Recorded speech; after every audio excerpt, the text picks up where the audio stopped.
Welcome to the I Can't Do This podcast. I'm your host, Aaron Davis, and today I'm with... Jalyne Blackwell, and I'm a cheerleader on the LSU... Wait, frick. I'm a part of the LSU cheer squad. Okay, good. Today, I'm going to talk to Jalyne about her journey through cheer and how she grew with Christ through it, how she got through college with it, how she got through college with her grades and everything, and just everything that she's been through. Yeah? You ready for that? Yeah. Let's do it. So, when did you know that you were interested in cheering? Well, my mom coached like a Pee-wee cheer team and Pee-wee football. Right. So my mom did the cheer team for that and she put me in it and I was like 5 years old. And like ever since then, that's kind of all I did, cheer. It was cheer? Yeah. Did you ever do gymnastics? No, I never did gymnastics, but I tried dance. And as we all know, I don't have any rhythm. So that didn't really work out too well. So I went back to cheer. So what's that like growing up? Because I know like in middle school, did you cheer in middle school? Yeah, competitively. But Competitive, not like you didn't for do my it for school. Right. And you didn't do it for your school in high school either? I did for 2 years and then I quit doing that and then went back to competitive. Oh, okay. So a lot of like growing up was just competitive cheer. Right. And not through the school. Right. Did you like that more than doing the school? Yeah, I've never really been interested in school cheer. Why? Honestly, it's kind of like boring to me. Is it? Yeah. Like when I cheered in high school, like I liked it, but like it just wasn't my thing coming from like a competitive background. Like I like to compete. They don't compete in high school? My high school didn't. They did all the sports though, like football and... They only did football and basketball, which is normal until you get to college. And they do every sport in college. Yeah, so we do football, basketball, gymnastics, and volleyball. Were you good at cheer when you were younger? Or were you like... I think that I was better at cheer back then than I am now. Than you are now? Yeah. Why? You can't move now? You're too old? Yes, but I don't know. I just feel like I had a different like drive when I was younger for cheer, you know? I mean, I still have that drive, but it's just not what was your drive back then? It was like in the gym every single day, like no days off at all, like at the age of like 8. Okay. What were you striving to at 8 years old though? Okay, so there was this really popular cheerleader. Her name's Gabby Butler. Okay. And there was also Angel Rice. And I looked up to both of them. Like Gabby Butler is known for flying and Angel Rice is known for tumbling. Mm-hmm. So I was like, I am going to be them one day. And they're like probably one of the best cheerleaders in the world still to this day. Where did they cheer at? Gabby Butler cheered at Navarro for like 5 years. I don't know how she did that. Maybe even longer. College? Yeah, exactly. In my point. And then wasn't Navarro on that show? Yeah, Cheer on Netflix. It was Cheer. Oh, okay. Yeah. Yeah, you should watch it. I was gonna say Last Chance U, but that's basketball. That's football. That's football. Football, right? I thought that was like the same thing.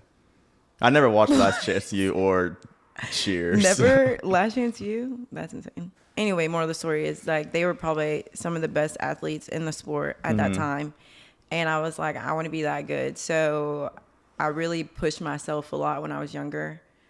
And I guess like when I got in college, I was just like, well, this is the farthest I'm going. So like, there's something after this? No, they don't make any money. Anything after this, like, yeah, no. So, as you're 8 years old, what was your routine like? You're talking about in the gym every day. I would wake up, go to school, go home, eat like a little snack, and go to cheer. Oh, when you said the gym, I don't know why I thought well, about weights. Okay, so in cheer, like if you cheer competitively, like you call it the gym. Like where you would go is the gym, if that makes sense. So when I say gym, I'm talking about cheer. Got it. Yeah. Because I was like the like, gym. So basically, the facility is called the gym. The gym. Yeah. Right. That makes sense. Yeah. Okay.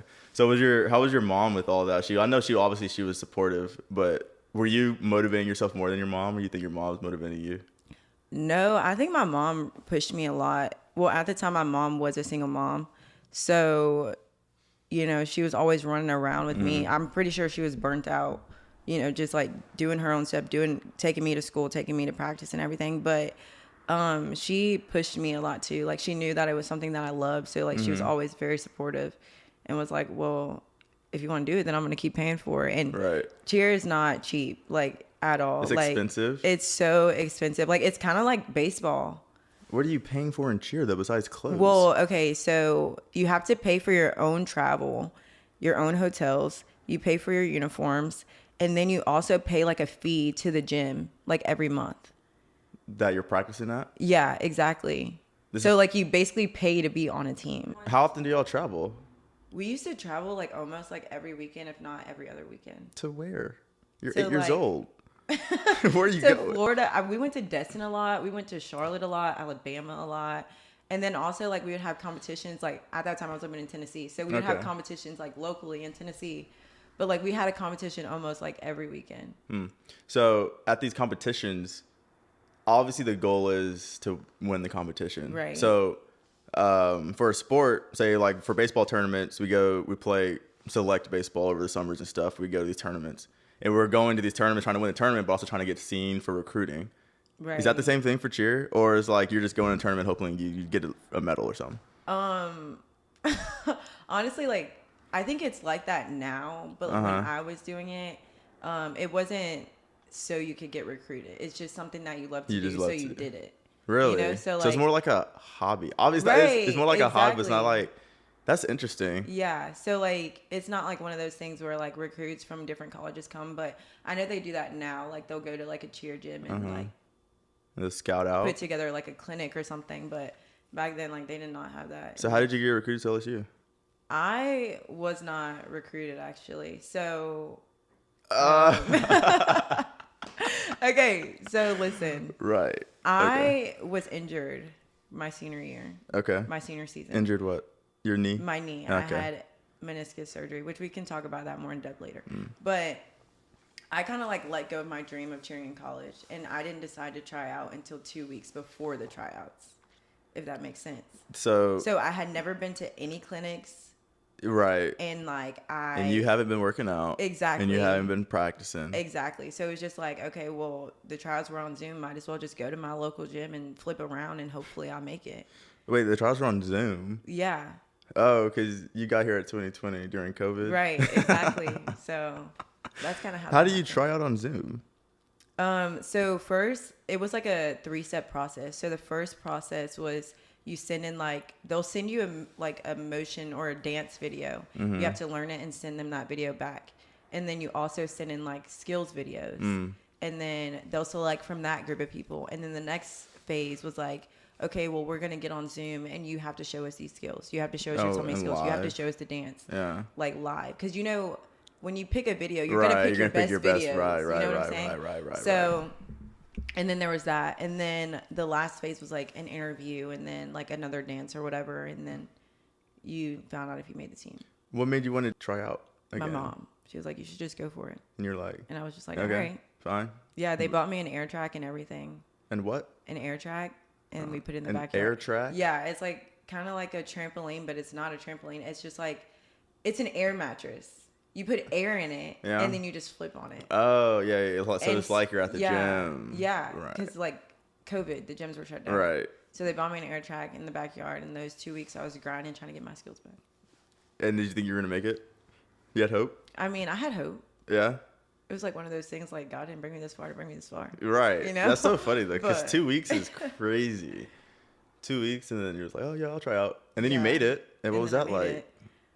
when you found out you made it? Well, again, it was COVID. So when I found out that I made it, I was really excited because I was like, dang, like I just went through all of that and it was like worth it. But it was also COVID, so like they didn't have like football. Football wasn't really normal. Really nothing was normal. Like our practices were weird. Like we couldn't stunt. We could only like tumble. No, because y'all couldn't be next to each other? Exactly. So, I mean, it was kind Well, of that's weird. dumb. Well, I mean, there's nothing I could do about it. But we would No. go on like parade grounds and like stunt with each other. Yeah. Because like we technically just weren't allowed to stunt like in the facility. Yeah. You know, so we would go to parade grounds and stunt like on our free time. But I said it was dumb because y'all are going to be around each other no matter what. Yeah, So it's dumb that y'all can't yeah, be around. exactly. Y'all had to wear masks and stuff. yeah, and it was the worst thing. Yeah, we in had to the do world. that too. We had to wear masks outside playing baseball. It's Yeah, that's ridiculous. dumb. You're outside. So you didn't really do anything for cheer in your first year? Because there was no sports for real. Yeah, but it wasn't as intense as it is now. There were still sports. Like, they still played basketball. They still played football. And we still cheered, but it wasn't as extreme. Like, we were very, like, distant. Like, we weren't on the sidelines. We were basically in the stands at the bottom cheering on the ground. And then for basketball, I don't know if you've ever been to the PMAC, but it's kind of like a little bowl. We would go cheer at the top. Where no one can see you. Exactly. Oh. And it was just kind of... So y'all were just there for real. Yeah, we were just there. Did you enjoy that though? At the moment, yes, because I didn't know anything else. Right, you didn't know anything else. But if you had to go back to that now, absolutely not. I would be like, no, thank you. Yeah, because I couldn't imagine what like your first time walking into the stadium with 100,000 people all around y'all. What was that like? Dude, I cried. You like, cried? Although I had already been in the stadium, Yeah. like, there's literally a picture. My old coach sent it to me, and she, like, absolutely adores the picture. But my first time walking in the stadium where it was full, the second that they sent those fireworks off when the football players run out, I literally just started bawling my eyes out because I was like, this is what I dreamed of. And, like, I'm here. Like, I was living out my dream last year, but it wasn't really my dream. Like, it was COVID, you know? But, like, this year, like, I get to experience it in the fullness. And so I was just, like, emotional about it. So that's pretty cool, though. So that was your sophomore year when you first got to experience everything. Right. And obviously football season is your favorite season. Absolutely. Yeah. Football and women's basketball. Football and women's basketball? Yeah. Why do you like women's basketball so much? Just because, like, I like to see women do things that people would say they can't do. Oh, right. If that makes sense. Because people say females can be ballers for real. Exactly. And I'm like, well. No, they balled. Yeah, they beat our school. Yeah, so, by a lot. Like, they blew y'all out. Okay. Bad. Anyway, y'all are D1. We're NAIA, so. Right. I guess it kind of wasn't fair. It does. But you know what's crazy? Our women's basketball team blows out everyone that they play in our conference. Whoa. So obviously there's a big skill gap somewhere. Somewhere, yeah. They just played a team this week. I think they won like 97-30 or something. And I'm just like, yeah. So you were with the girls basketball team when they won a ring or no? I unfortunately did not go because I had so many exams and I didn't want to make up more than one exam when I got back. So I was responsible and just stayed here. But I did go to one of the Final Four or the Sweet 16, whichever one was here. Okay. It was like right after spring break. I got back from spring break and like literally put on my uniform, like, and like went to go cheer. Cheer's like a full-time job for real. Oh, like, yeah, it's hard. absolutely. I didn't realize how much work. A lot of people don't realize how much work goes into it, honestly. What do you want me to tell you? Yeah. Okay, so you have practices 4 days a week during football, and then you also have appearances during the week. So that's where you'll go to like different companies or like different events and like just kind of show your face.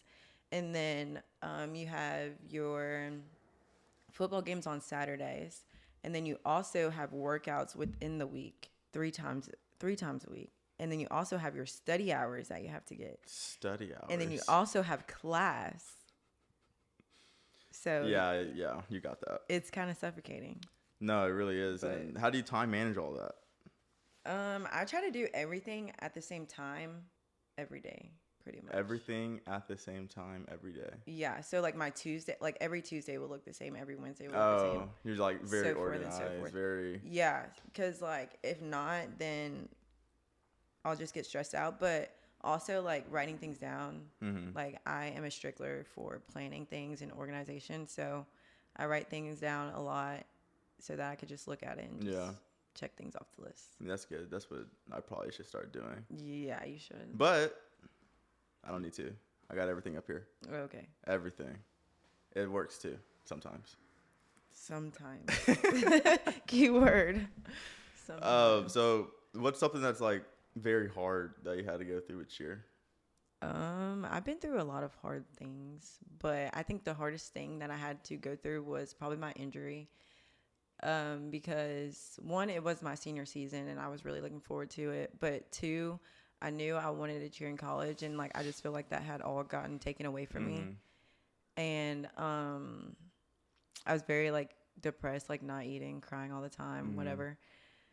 So that was probably the hardest thing for me. But like in cheer, like I would say coming to college and realizing that I'm not as good as I was in competition cheer, because you go to college and everybody's better than you. Yeah. And everybody's better than you. Like that's just me being like straight up like honest about it. Like you get to college, like you could be like the best person at your gym or at your high school, whatever. But the second you come to college, there's gonna be like 10 people better than you. Exactly. That's what a lot of people don't realize, because like new guys come on the team and they expect to play every game, whatever, and it's like everyone on the team was basically their best player at their high school. Like everyone was the best one. That's why they're here. So obviously, yeah, exactly. You're not gonna be the best one, exactly. Right? But do you see that kinda? Do people like new people come in and they'll think they're better than other people? Yeah, I mean, it pretty much, there's always that a couple people that come in and they're like, well, yeah, I can do this skill, I can do that skill, blah, blah, blah, and just kind of think that they're above everybody else, and then they get humbled, I was probably one of those people, like, not even gonna lie to you. And it's like, actually, like, it happened to me, and I was like heartbroken. Like, I was like, dang, am I not good enough? I guess I'm not good enough. Yeah, a lot, yeah. I feel like everyone has to go through that. Yeah. Going through their first couple of years doing a sport in college, especially at a D1 level. Yeah. Because, everybody wants to be at LSU. Everyone wants to do LSU stuff, which I'm not even, because I never even knew about LSU for real in high school or whatever, because I'm from Texas. I didn't know anything about Louisiana. Right. And I come to Louisiana, it's like everything is LSU. Everything. Everywhere you go. Come to the tailgate. Come to the football games. I'm just like, what are y'all even be doing out here for 6 hours in the hot sun? Well, you know, because you be out there. No, but that, like, the tailgating and the games and stuff, it's a lot. Because people go out there at like 10 o'clock. Yeah, and in the morning, and the game doesn't start till 7. And I don't know how people do that. How do you get up? First of all, drive to LSU, and then tailgate, and then sit in a 3-hour game. Longer than that, 4 hours. 4 hours, 4.5. Yeah, those games are long. And then go out afterwards. That is true. I don't understand how people go out afterwards. And then get up on a Sunday. I guess people don't really get up on Sundays, huh? Yeah. Yeah, people. A lot of people don't get up on Sundays. A lot of people don't get up on Sundays. But I did that for a couple of weekends. And LSU was one of the first college football games that I've ever been to. I didn't go to any. Really? No. LSU was the first college football game I've ever been to. And I'm not going to lie, football is just not my thing. I can't watch it. Well, you're weird. I can watch it on TV. I just can't watch it in the stands. I can't see anything in the stands. Oh, okay. I have to look at the screen the whole time. And if I'm going to look at the screen, I might as well watch it on TV. But I feel like a lot of people come to the games not to watch the games, but for the experience. Like, Death Valley is Death Valley. Like, it sells itself, like, without a good football team. Like, even when our football team sucked, like, the year before. No, I can't even say the year before. In 20... Hold on. Yeah, when has LSU When did Jaden Daniels I don't know. come? 2021. After COVID. Our football team was not that great, but the stands were still packed because it's Death Valley. Like, everybody wants to hear, hey, like, everybody wants to hear that. Right. Everybody wants to, like, experience it. So, yeah, I feel like you're coming for the wrong reason if you're coming to watch football. That's the only reason why I was there. I wasn't there for the experience. I didn't know about the experience. I was going there to watch football, and I never could even see anything anyway. So, but well, in the future, well, you're going for the experience. Won't be going back to an LSU game. Okay. Gotcha. Because I graduate this year, and then I'm probably never coming back to Louisiana. Yeah. No reason to come back to Louisiana. Not even for Mardi Gras? I've done Mardi Gras too many times. I'm over it. Oh. I've done everything to do in New Orleans, and I'm ready to move on with life. Out. Yeah. Yes. Gotcha. Yes. Well, let's get into your last year. Your last year that you're in right now, currently. Right. Because you just finished the Nationals. Mm-hmm. And y'all ended up in fifth. What'd y'all do last year? Last year we did not make it to finals. Oh. Okay, so actually we compete in two different categories, divisions, whatever you want to call it. We compete in game day and traditional. Last year in game day we got 5th place. Traditional we didn't make it to finals. And then this year we got 8th place. My son fell. We're not going to talk about it. We got 8th place in game day. And then in traditional we got 5th place. Let's talk about it. Why just don't fail? I think it was genuinely because I was stressing out about that stunt backstage. Oh, really? And I took it onto the floor and, you know. Yeah. So talk about your preparation for that. Because this is this is your last year. This is your last shot, your last chance to do whatever you want, right? Right. And like, what's the preparation going into it? Okay, so originally I was not on the traditional mat. I got that by the skin of my toenail. But I was put on it, and we have like December, like after Christmas break, we don't go home. Like, Right. we do not go home. We stay here. We'll maybe get like 2 days off for Christmas and then like a day off for New Year's, but that's it. But while we're here, we're practicing twice a day, every day, even on Saturdays, like Monday, Tuesday, Wednesday, Thursday, Friday, Saturday, and sometimes even Sundays. So it's a lot on your body. It's a lot on you mentally. But again, like the full national season, quote unquote, I was not in it. So I was just kind of like just watching from the sideline. But when I did get put in it, it was hard in the beginning, but you kind of train your body to get used to it. Right. Because like a routine is not like, a routine feels like a 2.5 minute sprint. Full speed. Okay. So it's hard, like no matter what position you're in, like it's hard because you're sprinting for 2.5 minutes. Right. What about mentally? Because I know, like you said, you're stressing out about it backstage. What are the things you had to do like mentally to prepare for the nationals? Like, were you like anxious about stuff? How'd you get over like the anxiousness and stuff? So I listened to one song the whole morning before I compete, or the whole day before I compete. And it's called Trusting God by Elevation Worship. And then I read Psalm 23 over and over and over and over and over again before I compete. And then I also, backstage, before we go on, I kneel down and I pray. And that usually takes away all the nerves and everything. But also, I try not to get anxious about anything, and I try not to overstress about anything, because I feel like the more you think about it, the more of a chance you have to mess that up on the mat. And that's exactly what happened to me with my son. Like, I was just thinking about it, and I fell. Right. Yeah, I find that happens a lot of the time when you're thinking about something constantly. You just have to be like free, like in the zone type. Yeah, right? Exactly. So you brought up that you read Psalms 23. What's that about? Oh, you want me to read it? Yeah, I read it. The Lord is my shepherd. I have all that I need. He lets me rest in green meadows. He leads me beside peaceful streams. He renews my strength. He guides me along right paths, bringing honor to his name. Even when I walk through the darkest valley, I will not be afraid. For you are close beside me. Your rod and your staff protect me and comfort me. You prepare a feast for me in the presence of my enemies. You honor me by anointing my head with oil. My cup overflows with blessings. Surely your goodness and unfailing love will pursue me all the days of my life, and I will live in the house of the Lord forever. So what does that mean to you? Like, when you're reading that, what does that mean to you? To me, it means that he'll comfort me and he'll be with me no matter what. Like, his hand is always in the situation that I'm going through. And basically, to me, it's just like, don't worry. Like, if you're on the floor and you feel like you're nervous about something, look up and he's going to be right there. You know? That's good. But yeah, talk about how God has impacted your life and with cheer. So I grew up in church.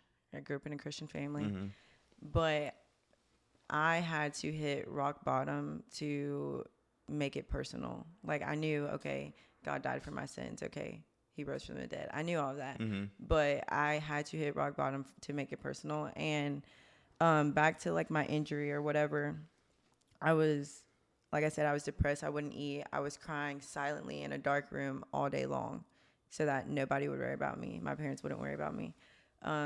But there was like one night specifically where I was just like angry with God, and you're not really supposed to question God out of anger, but I did that, and I was like, why would you take this word away from me? Like, you knew it was my escape, whatever, whatever. And that was probably my first encounter with God. Like, I felt so much peace and so much love. But like I said, I had to hit rock bottom to make it personal. And that's honestly, like, this is like the good thing about God, is that he'll meet you where you are. Like, he sits so high up on a throne, but he came to my rock bottom and met me where I am, and like loved me and held me in that moment. But after that after that happened, I started to, get in my Bible, get in my prayer, get in my worship, whatever. But I came to college, and obviously freedom. Right. Yeah. So I was going out, I was drinking, whatever, blah, blah, blah. And then I met this family. They have a church here, and I was going to their church or whatever, and they really instilled in me, like, live like Jesus is coming back tomorrow, And so I started living my life like that. But I just feel like God has been very present in my life in so many ways. And like, I'm a person who likes to write down my prayers, and like, I'll look back on the things that I wrote down, and I'll be like, wow, like, I'm living in an answered prayer, and like, God's hand was really in that situation. So, yeah, I mean, God has really been my rock. Like, people say, or the song Firm Foundation, whatever, but like, God really is my firm foundation. And in cheer and life, and just in general, like, I don't just go through things in cheer. Like, I go through things in life that I don't talk about, but like, God knows. So like, I mean, yeah. I think a lot of people should start going to God more with everything. Right. I know a lot of people like watch church on Sundays, or they say they're Christian or whatever, but they don't like actively live the life of a Christian, or trying to be the best Christian that they can possibly be. Right. Especially nowadays, because nowadays everything is about, being rich, famous, and not really, Right. And I feel like we need a better community, I feel like. Yeah, I agree. I think I struggle a lot with finding community, like being in college, like Christian community, being in college. Yeah. I mean, I have a couple girls on my team, and we started like a Bible study over the national season together.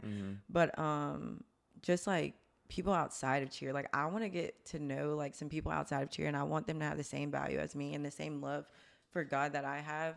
But like, it's so hard to find those people, because all people want to do is like go out to the bars, go drink, whatever. And that's not me judging them or whatever, but that's just like not something I desire to do anymore, so. Do you talk to people though? No, I don't. Yeah, well, that might be one of the problems. I know. I'm really a homebody, and I'm a loner, but like one day I just hope that God will just place those people right in front of me, and I'll be like, oh, okay. But I know that's not going to happen. That's not going to happen. Yeah, I don't know. That's not going to happen. You're going to have to actively get out of your comfort zone and try to find and meet people. Right, but I don't know if that's going to happen. I mean, I'm about to graduate. Is it worth it? Yeah, for how many months? What's this, January? 4 months. 4 months. You got it on a countdown. I got it on a countdown. I'm ready to get out of here. I'm ready. I'm ready to get out of here. So what's the plan afterwards? What's going on? Honestly, I don't know. I came to college thinking that like my life was all figured out. Like, I knew what I was going to do when I graduated, and like, nope. It's taken a turn. So I major in animal science, and I wanted to go into the vet field, but I've learned that that is not something that I want to do anymore. So right now my plan is to technically not take a year off, because I'll still be taking classes, but have a year where I'm doing classes online and study for the DAT, so I can go to dental school. Okay. And yeah, hopefully that works out. You can go to dental school. Do you know what you want to do as a dentist though? I want to be an orthodontist. An orthodontist? You want to put Invisalign in? Yeah. Like you're Invisalign. Don't look. If I had a list, that's why. I promise. Also know that you one day want to start your own gym. Right. Is that still in the future for you? Yes, it is, but probably not the near future. Right. I think it would be like after I got my, dental career started and, maybe had a family and stuff like that. But I don't think that's something that I'm hyper fixed on right now, because I know, it'll probably happen. It'll take some time to get out there and stuff. But it's not something that I'm like, okay, well, I got to figure out what I need to do to start this business, you know? Yeah. But what would you want to do with that though? What's your ideas? I want to put a gym in a less fortunate community because I want to see more Black people in my sport. Done a lot of Black people that year? No, I have been the only Black cheerleader at LSU for the past 4 years. Yeah, cheer is expensive, like I said, and like I feel like there's a lot of people who want to do it, they can't afford it, or they don't have the resources, or it's too far away from where they are. But I want to give them that opportunity to do that, or to even try to become a cheerleader. So that's cool. yeah, Because that's the same thing with baseball too. Black people don't play baseball because it's too expensive. Exactly. They just play football. You know. What are you laughing at? They just play football. This is true. We just play football. Yeah, that's true though. Baseball is too expensive. You Yeah. can't afford it. And there's so much traveling and stuff. And people are just like, I'm not finna drive you to Destin, Florida. Yeah. Like, but with me saying that, I don't want people to think that, you know, other races are not welcomed into my gym. They are 100%. No, but right. my whole thing of like cheering at a D1 school in SEC, a big thing was to inspire those who looked like me, and I'm going to take it. I'm going to run with it, like, for sure. So. Yeah. Have you ever signed an autograph before? Yeah, I have actually. Really? Yeah. Yeah. And it's actually like really like shocking when someone's like, oh, can I have your autograph? Which is not very often, right. but I have done it, and it's just like, me? It's like, yeah. Like, where was it at? What was it for? It was actually for one of my high school kids. You know, I coached the high school. Right. It was one of their little cousins or whatever. And she asked me to sign an autograph for her, and I was like, yeah, sure. Fun fact, I've signed an autograph too. I've signed a baseball before. Oh, really? Yeah. Shut up. What? See, it's not just all about the D1 people. That's exactly. It's not all about D1 It could be people. about what is it? NAIA. Yeah, Okay. it could be about that too. It is. That's why I'm doing the podcast. Show everyone else about non-D1 people, because we exist too. You know? Y'all do exist and y'all matter. That's funny. Yeah, because last year I did really good in the postseason after a game. Someone was like, "Can you sign this ball for me?" I was like, "Yeah, for sure." Heck yeah! Hey. That is so funny. That's so funny. Yeah, and then starting this podcast, I have like some high schoolers will DM me, and they'll be like, "Hey, like I'm trying to get in to college baseball. Like, can you help me out with this?" They'll send me videos of them hitting and all this stuff. What? And I'm just like, am I qualified? Look at you being an inspiration. Like, what? What? It is so love weird. that. It is like, wow, people. That like I've never had that happen to me before. And I was just like, yeah, I got you, dog. Like, let's do it. And it's so cool. Like, I keep in touch with them. They're out there season and stuff. Yeah, that's good. It's so cool. That you keep in touch. Mm-hmm. Yeah. Have you ever done that? Anyone ever DM'd you about getting into? Yeah, I get a lot of DMs, especially like during the spring when tryouts start rolling around. It's more so like, what do I need for tryouts? Can you tell me? You know? Yeah. But I have gotten a couple that's like, you know, you're such an inspiration. Like, thank you for doing what you do and blah, blah, blah. Which I think is really sweet. Like, I don't take those for granted at all. Yeah, no. After I got mine, I was like, yes, like, let's do it. Yeah. And it just like, it makes me feel good that I can help somebody else. Yeah. And that someone actually looks up to someone that's not at the highest level. And it's just like shocking because it's like, I'm a normal, I'm a normal person. Are you sure you want to look up to me? Are you sure I'm your a normal inspiration? person. I sat the bench for the first 2 years of college. Literally. Am I the right? Literally. Am I able to freaking give you advice? Am I qualified? That's what I'm saying. Am I qualified? That's the first thing I did. I screenshotted it and put it into our baseball group chat. And I was like, am I qualified to even help this dude out? But yeah, he's like, dude, I'm trying to get recruited for college. Like, can you help me out? That's literally so funny. It's like so insane, so crazy, so surreal. Now I'm like thinking about people like, let me think of somebody that you know. Jaden Daniels, someone like him. I doubt he responds. You don't think he responds to his DMs? No. To people that are like, you're an inspiration to me? Heck He's too no. famous? Yeah. I really do doubt I feel like if I had like a following like that, I say I would respond to everybody, but I probably wouldn't. Yeah. I don't know. Which I don't know. Like, I'm not saying that I doubt he responds just because, like, he probably doesn't care. But, like, No, yeah, he probably gets so many DMs, deals and so many, like, other things in his DM that he's probably not going through and looking at I never even, like... But... Yeah, I never even, like, think about that. I wonder if he even runs his Instagram account. That's a good question. That's a really good question. Oh, hey, Jaden Daniels. You want to get on the podcast? I'm gonna DM that. I'm gonna DM. Dang. I'm not good enough, so he needs Jaden Daniels. Got it. Word. That's funny. So, what advice would you give to someone that wants to come into cheer, or that are already in cheer in college and want to like get to a spot that they want to be in and enjoy their season and not be miserable while actually practicing? Be where your feet are. You got to learn to love the journey, love the process. Like, it's not always going to be butterflies and rainbows, and you're not always going to get what you want right when you want it. But you have to learn to love the good days and love the bad days even more. Love the bad days even more. Yeah. Wow. You know, that's what my coach, because baseball is such a mental game. It's physical kind of, but it's very mental. So he's always talking about dealing with adversity when things happen. And he goes, good. Like, it's cold outside. Good. You suck today? Good.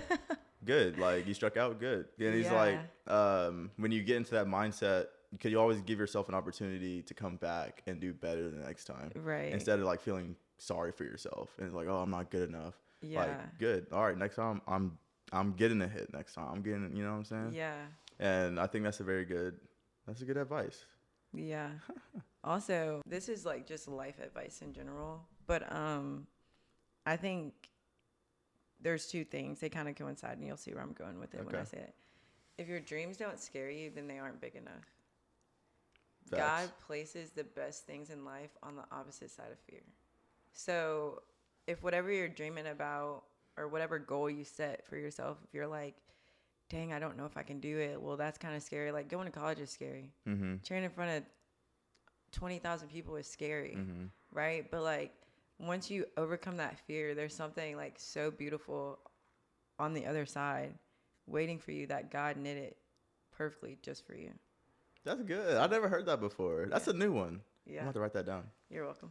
I know, you always hear the be comfortable being uncomfortable, right? Right. But, yeah. That was good. How'd you come up with that? You came up with that? Well, actually, when I jumped out of the plane, oh, you went skydiving. I learned that God places the best things in life on the opposite side of fear. Yeah, how was that? Dude, that was awesome. I want to do it again. I want to go skydiving. I want to do it again. My parents would say no. But, well, it's good. I'm glad you got to be on the podcast. Yeah, thanks for doing it. Thanks for doing it, you know? This was, like, really fun. You enjoyed it? Yeah, I did. I'll do another episode if you want. Oh, yeah? You have more stuff to talk about? No. Okay. No. All right. Well, thanks for coming. Thanks for having me. And if you enjoyed this episode, don't forget to like, subscribe, and share. And we'll see you next week. See ya.